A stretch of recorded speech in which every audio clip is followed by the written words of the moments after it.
That's what I've really been trying to do that's what I've been doing is preparing for marriage. That's what something I desire.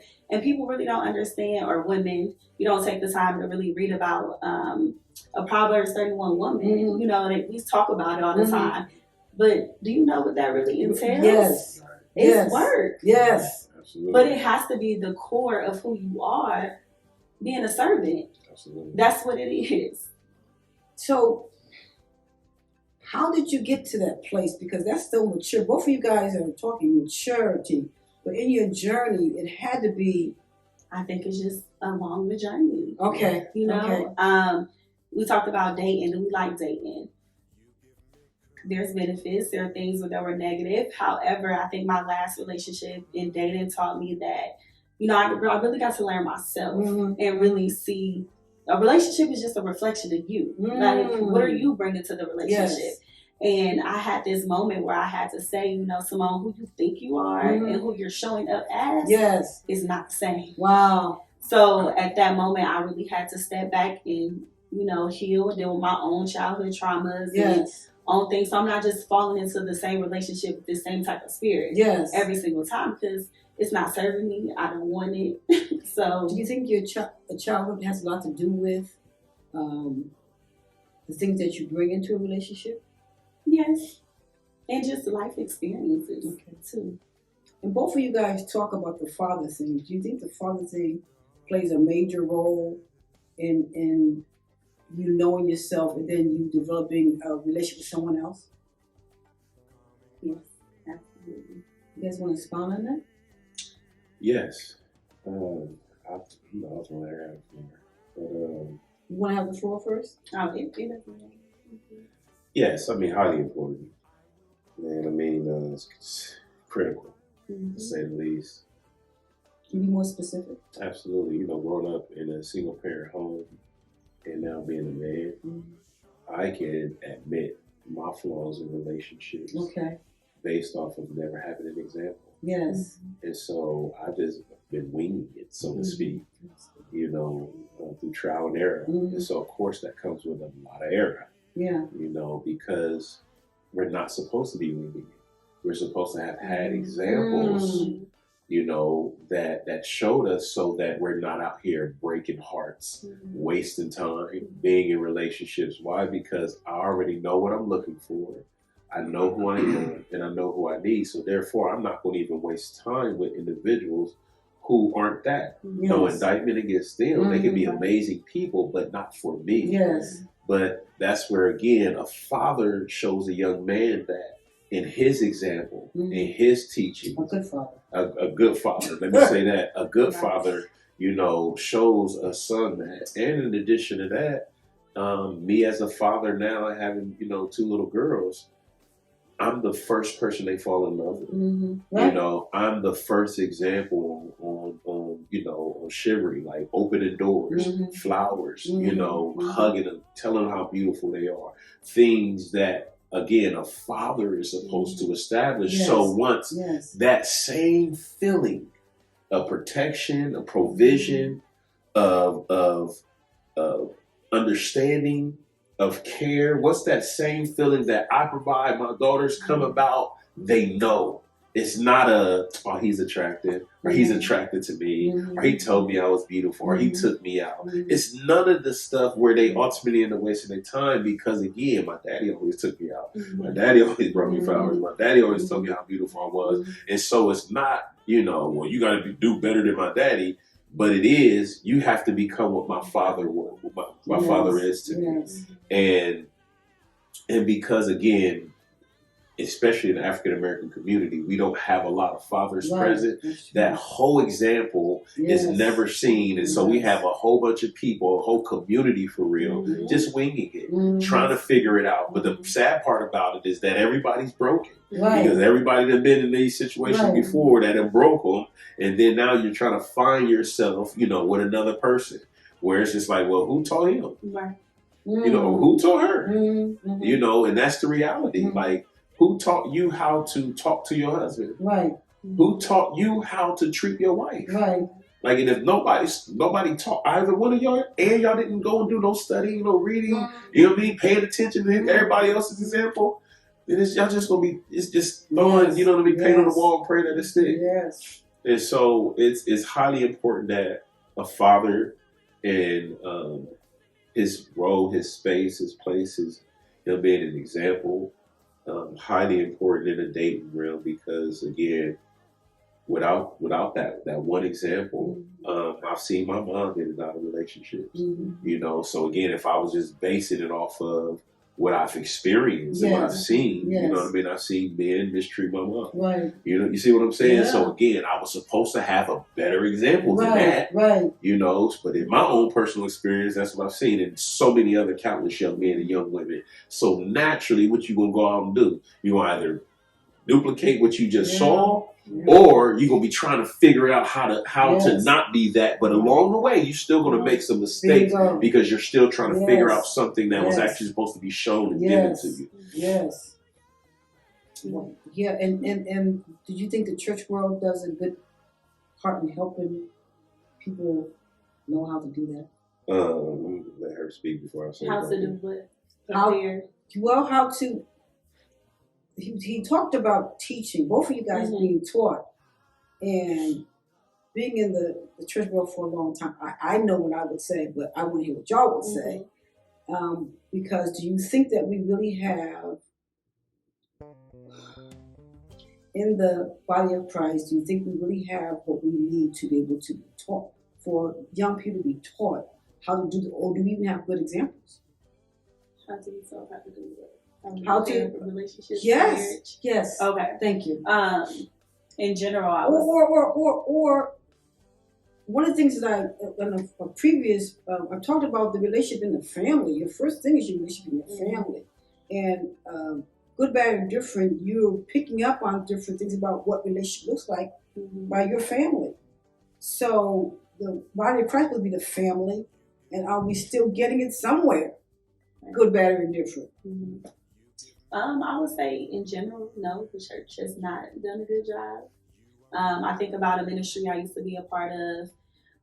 The same thing that attracted me to that church. It was a lot of young people that were on fire for God. That was the same thing that kind of drove me away, because I felt like they publicized being married and talked about, honeymoon babies and having children early on in your marriage, but we never talked about preparing for a marriage. It was just always cute, when two people from the ministry got together and it was glamorized, and when they're praying over them and their marriages, that they will have children real soon. It's just like, but are y'all preparing them how to be, good parents, godly parents? Right.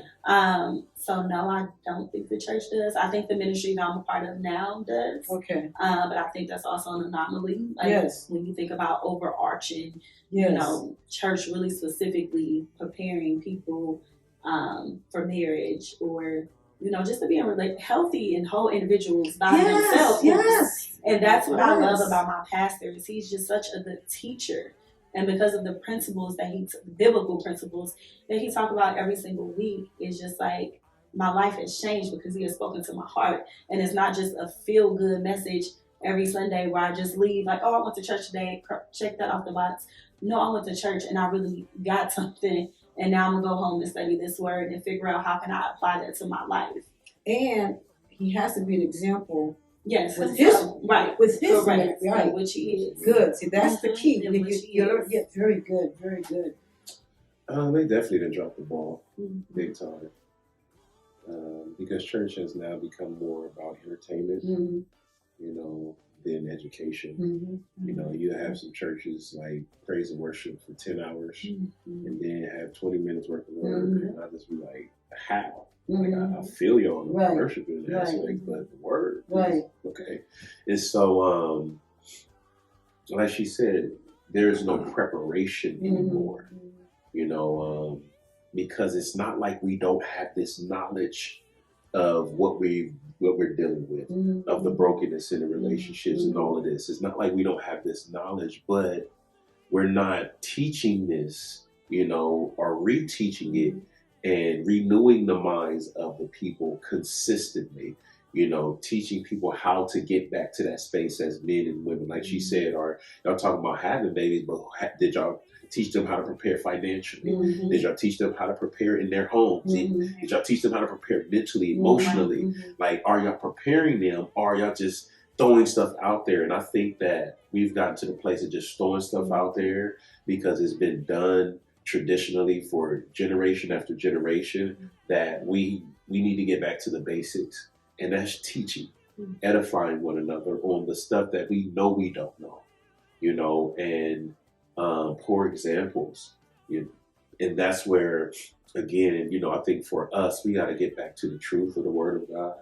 You know, when we talk about the real gospel of the kingdom, we got to get back to that. You know, when you look at Jesus, the stuff that he was corrected in principle over and over and over again, because they got so stuck in their tradition. And I think that that's where the church is stuck in tradition. You know, we're choosing tradition over the actual principles, over the word of stuff that's going to work. You know, like she said, yes, you know, the tradition is to get married, you know what I mean? But what's the principle that holds that together? Right. You know, so it's like we'd rather talk about that. Right. Absolutely. And we're supposed to be prepared while we're single. But we're not being taught that consistently the way that we need to. Yes. Because again, it's not like we didn't grow up in these broken homes of leaders that's up here now. It's not like they don't know the statistics or they don't see this out in the congregation. It's not like they don't see 80% women. You know what I mean? 20% men. You know what I mean? Like y'all are saying it, but y'all aren't speaking to it. Y'all not addressing it and then teaching on it so that people, when they leave equipped. Like, okay, well, dang, like something small, like, hey, I didn't even know, you know, that I should do this, you know, when courting a woman, you know, paying for this or opening this door, you know what I mean? Or how, like small stuff, again, that we should be having conversation about. We're not. And that's where it's just like, well, get married though, you know, and that's what you should do. That's the right thing. Right. And it's like, okay, but what's the purpose of marriage? Right. You know what I mean? Like, what did God really establish marriage for? And that's where it's like, we only have that in, okay, well, it's premarital counseling. Well, hold on, it's too late because they've been dating for 5 years. I was just about to talk about that. Like, is that still a thing in churches? Because my last few friends, they got married. I asked, like, are you all in premarital counseling? Oh yeah, we have this 3-day, you know, weekend retreat. And I'm like, no, that's a retreat. Right. That's not premarital counseling. Right. Y'all should have been in counseling once he proposed. Yes. Period. Actually, before that. Right. Or during the during before, right. Yes. Y'all know, absolutely. Yes. So the majority, all you hear now is we cannot regularly find somebody. So everything's online or Facebook or whatever. How do you get to know somebody for real? Them being the real selves from online, because we can email you. I mean, we can look good on all that, but how do you get to know me? Both of you all talk about knowing each other. Somebody. Because I know you guys are young people, so you know that's the thing. Mm-hmm. So most people are meeting people online or they're whatever. How do you get to really know that person? So how do you get to know people? How do you get to know them? I mean, both of you guys, you know, when I talked about acquaintances and friendship, you guys is right there. So, and that's important for both of you guys. So how do you really get to know somebody? Because we can be whatever we want to be through online and social media. So how do you really get to know them? For real.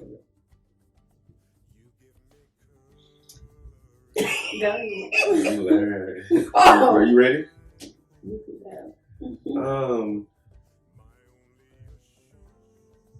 Being intentional.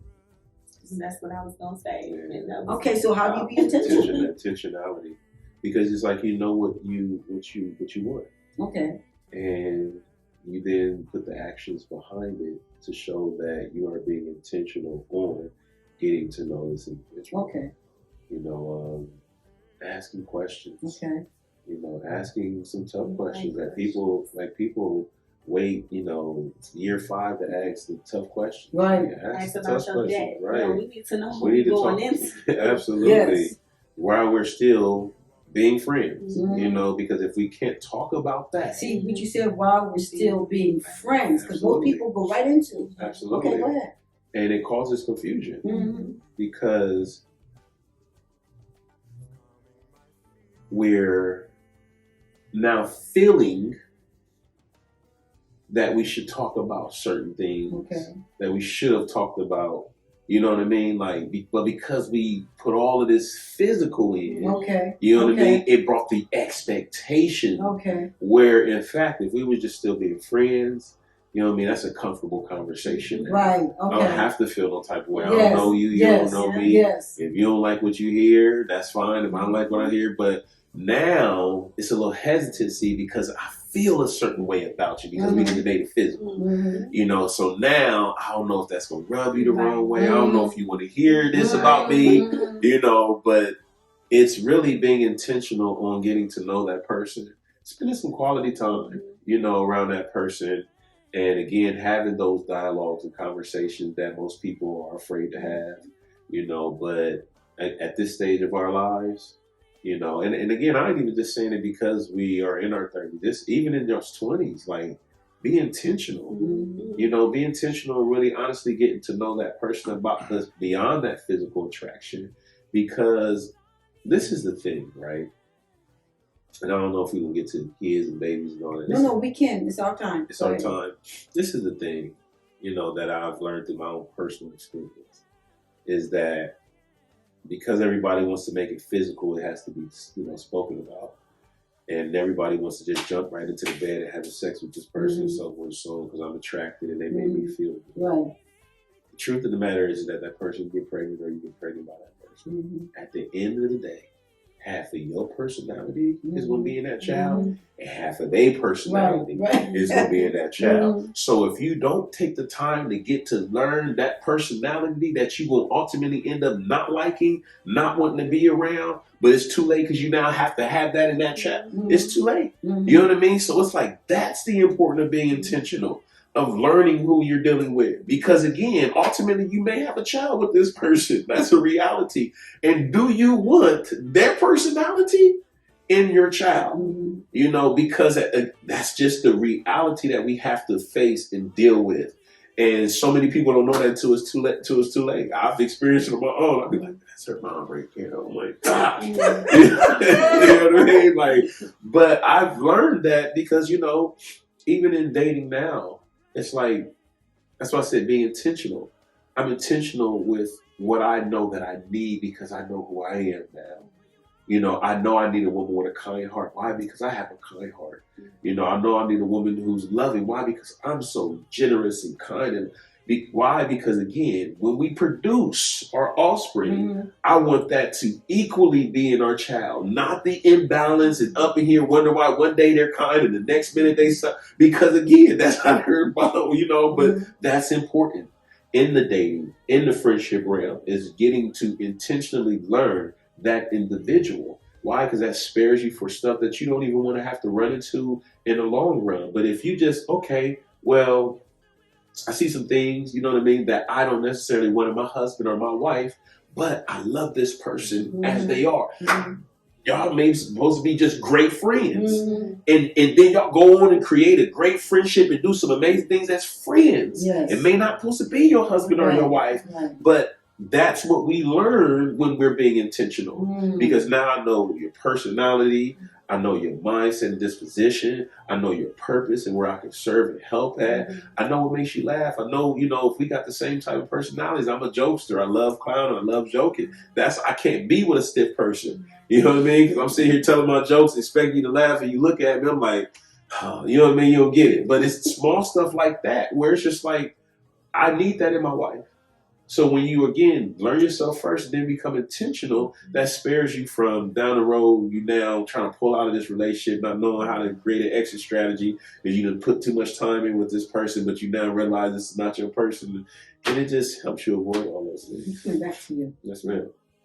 So I agree. No, I'm going to say it. So quality time for sure, being intentional, asking challenging questions, but also being a good listener. We get in things and it was so many red flags before, and then we get to the end and we're just like, how did we get here? Right. No, because you weren't listening. Right. People show you and tell you who they are. Every time. And when they do, you have to believe them. Right. And just take mental notes. You just said you have to believe them. You have to. Yes. You have to. Beyond what you want to feel. Want to Yes. feel. And want to think or want to see. Or what you want Absolutely. and think you need in that moment. Right. It's like, no, they show me who they are. Okay. It's been times where I would call it more of a friendship, but like you said, it's more comfortable to have certain conversations when we're just friends. There's no pressure. Right. Because I could just be me, you could just do you. Right. And if we decide to, move forward, it is. But if not, okay, we good. But, I listen to the things that people say and watch how they interact with other people. I was talking to this one guy, and he would, constantly say things like, yeah, my sister, she just pissed me off. I'm going to just cut her off and not talk to her. Well, that lets me know that you ain't patient. Right, or, you can't communicate. Right. You know how you feel when you angry. Yes. And, yes. Yes. Or it was another one that, on payday, he always wanted to go out and do like these elaborate things. And I'm just like, well, did you pay your bill? Exactly. So you letting me know that you can't handle your finances. That's unattractive. Yes. Absolutely. Because I work hard for mine Right. and I'm preparing for a family and to be with somebody else's. So it's not just going to be my money. Absolutely. So I have to be a good steward of that now. That's good. You go to church, do you tithes? What church are you sowing into? So if we're going to be one, we have to believe and have and hold the same principles. Because if not, we just going to be a house divided, and that's not what I want. And if I'm supposed to be submissive to you, where you going to be guiding me? Because that's important too. Okay. Both of you guys, what you said was so great. But we're doing online and we're doing Facebook. So how do we get all this information in person? When the in-person thing come in? Because everything you're saying is great and it's good and that's how it's supposed to be. But most people don't meet because, you know more about a person when you're Together. Yes, when you're in person. And so I can play the game. Right. They're there, but now, okay, so come on, help me out. Patience and prayer. You know what I mean? Like, No, I'm talking about, don't you think it's important to be able to see each other and check it out in person? Absolutely. Oh, absolutely. Yeah. I'm not an online thing. Yeah. It's just not authentic to me. My friends have talked me into trying it. I have, and it's just, I feel like it's the same 5 questions. It's just not authentic conversation. Like if I meet somebody out, I can, we interact. So I get to decide if I want to see you again. Right. But when it's online, you're basing this upon whatever pictures that I post or this little bio that I write about myself. So to me, that's just not authentic. So then the first question is, well, why are you on here? And it's just the same thing over and over. So me personally, no. Because I hear a lot of heartbreaks because people are not really being real. Yeah, they're not. Being real, so you're really involving yourself with.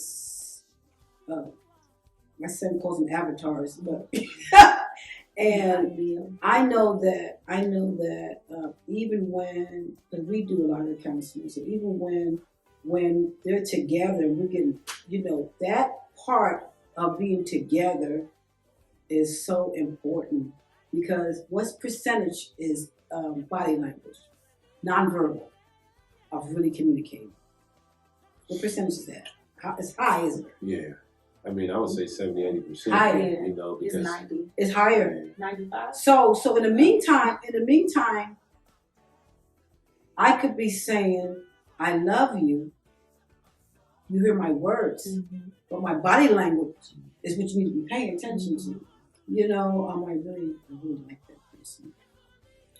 So if you see that, I really like that person. What would you say? Does that person really like that person? Or there seems to be something not right?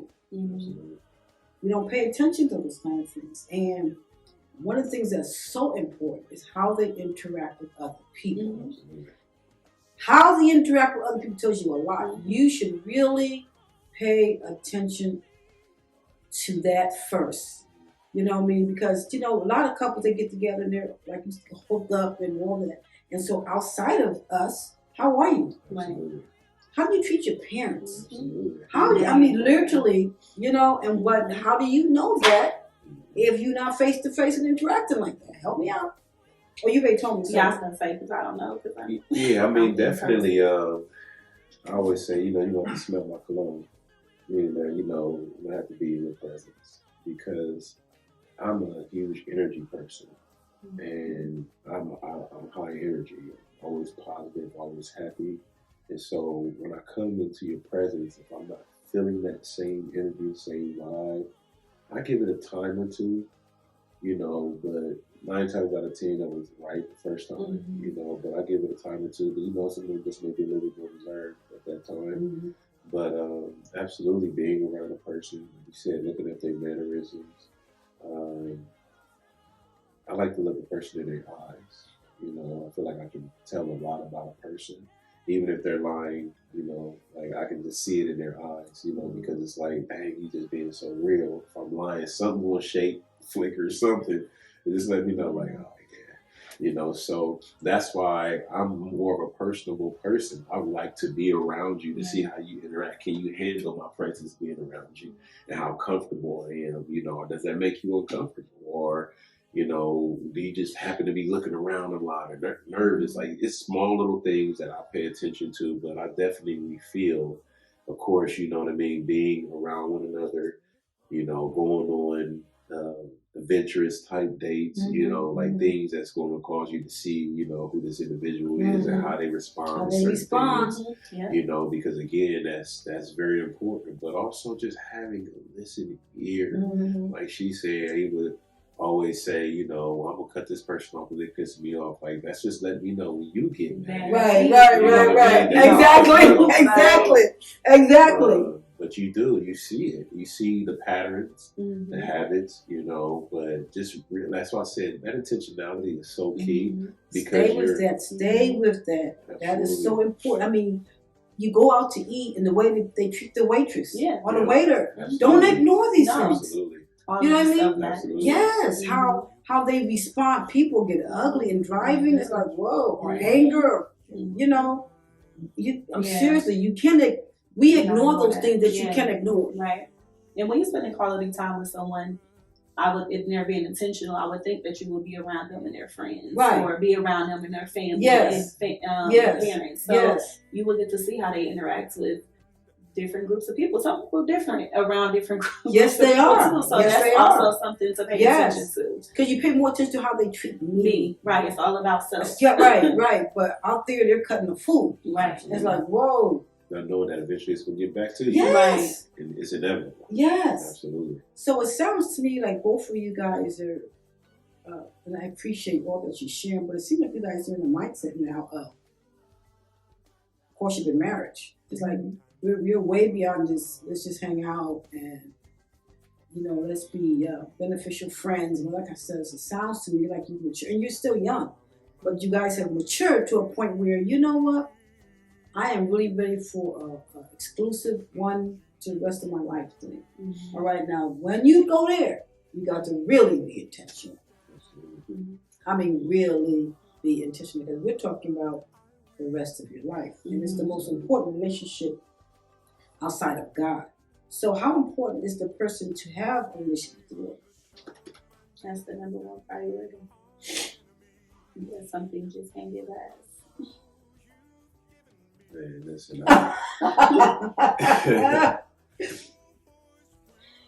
I try to minimize it. Why?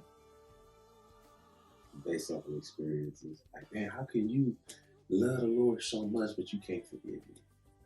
How can you love the Lord so much? That's right. You know what I mean? That's like, right. So based off of those experiences, I'm just like, well, she can know the Lord, you know what I mean? But she ain't got to know him like I know him because I can help her. And no. Just because of those relationships didn't go right with women who truly love the Lord, cool. But that's highly important. And that person who truly loves the Lord would know that forgiveness is very important. Period. Right. You know, but again. So if we can really get real with that.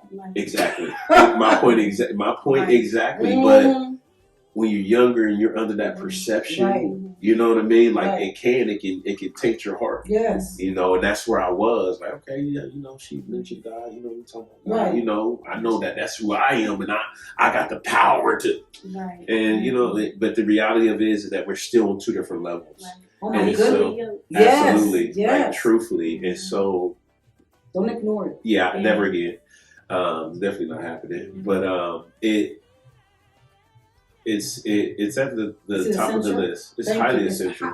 Highly essential because that's what helps you to understand the importance of the process. Yes. You know, without and for the kingdom, I mean, you know, which way, what process are we looking at? Absolutely. Where are we going towards? And what are we truly getting married for? Yes. Are we getting married for your fairy tale idea? Yes. Are we getting married for kingdom work? Yes. You know, and again, there is a difference because some people do have good intentions. Like, you know, I want a family and I want cool, but what are we actually doing it for at the end of the day? You know, absolutely. Is it ministry that I'm thinking that it is, or is it just I just want to come home to somebody every day? You know what I mean? To have my person type stuff. You know, and so.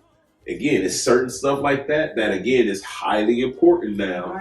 That but that was something that I had to evolve into because I went through. I mean, initially, of course, you know what I mean. I'm on fire for God, and she got to be on fire. You know what I mean. But then you get a person, you be like, dang, like that's how you are being on fire for God. Well, maybe she don't have to be on fire for God. Maybe she just gotta know me. You know what I mean? Have a little flame, have a little light on her hand. You know what I mean? I'm gonna come and take the flame to the next level. Right. It's like, nah. You know, you gotta have a real because you can't love me if you are not in love or have a relationship with the author of that. Yes, see, speaking, girl. So I was ready to say, you said it exactly. And once we really get that, you know, that's the other part of superficial. It's not lasting because love. It's not always about how I feel. It's unselfish. Absolutely. You know, and so it's about me and I just want to be happy and, you know, my expectations, you make me happy and I make you upset and then it's like, okay, now we're not gonna get along. You're gonna feed me now? Right. You know what I mean? Absolutely. Oh, you guys are so awesome. I'm so glad I had you too. You guys are so awesome.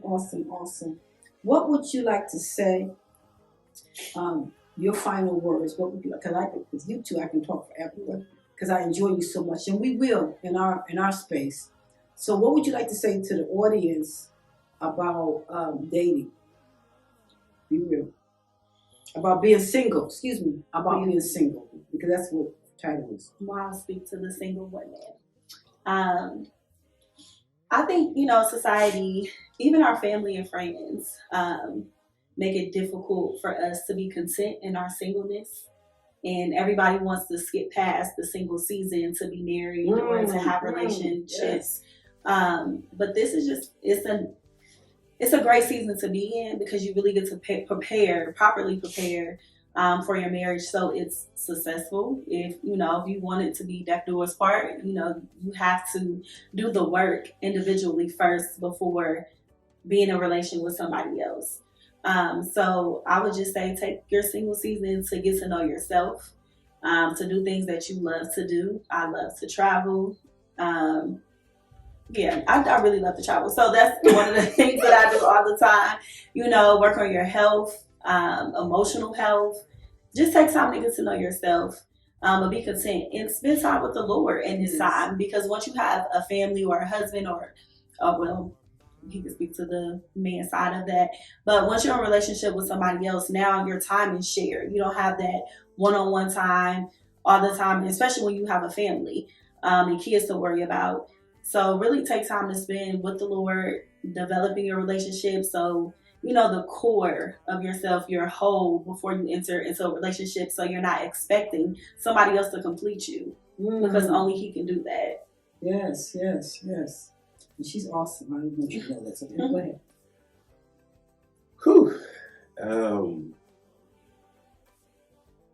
There's so much I want to say. But I will start by saying, you know, find yourself before you try to find a relationship or find what I call your purpose partner. Truly, because you will be able to then attract what it is that you need versus, you know, what you want versus what may even feel good. Truly build a real, authentic, and genuine relationship with God.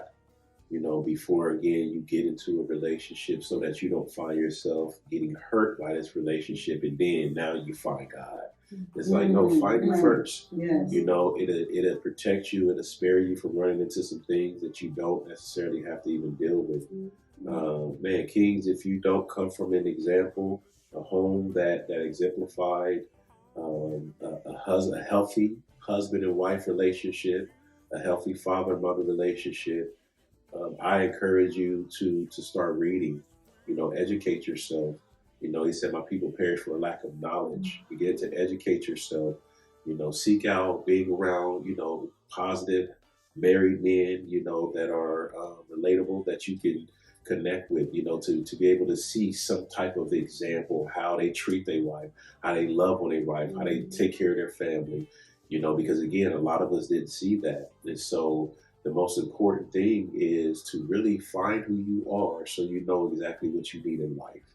If you don't know that, then you're going to be in and out of relationships trying to find yourself, and find yourself hurting a lot of people along the way. There's nothing wrong with being single. You're not lonely.